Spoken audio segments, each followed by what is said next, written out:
হাই friends, বৰষুণ ধাৰাবাহিকখনৰ যোৱাটো খণ্ডত আপোনালোকে দেখিছে যে মিকুৱে অৰ্ণৱক যে দেৱযানীয়ে জেলৰ পৰা উলিয়াই আনিব বুলি দেউতাকৰ আগত মিকুৱে কৈ পোৱাত দেউতাকক যে আকৌ অন্ধকাৰত থৈ অৰ্ণৱ আৰু দেৱযানীৰ খবৰ লৈ থাকে বুলি জানি আৱেগিক হৈ পৰিব আৰু মাকক কিয় ইমানকৈ কোৱাৰ স্বত্তেও দেৱযানী আৰু অৰ্ণৱৰ লগত যোগাযোগ ৰাখিছা বুলি ধমকি দি থাকোঁতে মিকুৱে যে মাকক আৰু অলপ দেউতাকে গালি দি থাকিলে ঘৰৰ পৰাই ওলাই যাম বুলি মিকুৱে কয়। এতিয়া বাৰু দেউতাকে মিকুৰ বাবেই অৰ্ণৱক আঁকোৱালি ল'লেও দেৱযানীক যে আঁকোৱালি ল'ব নোৱাৰো বুলি ক'ব নেকি? আৰু আনফালে যে উকিলজনে ফোনটো ছুইচ অফ কৰি কোৰ্টলৈ নোযোৱাকৈ থাকে।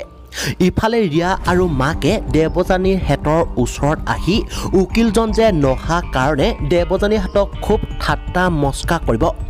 এতিয়া বাৰু দেৱযানীয়ে কি কৰিব? গতিকে এই সকলোবোৰ জানিবলৈ চাওক বৰষুণ ধাৰাবাহিকখনৰ আজিৰ সম্পূৰ্ণ খণ্ডটি।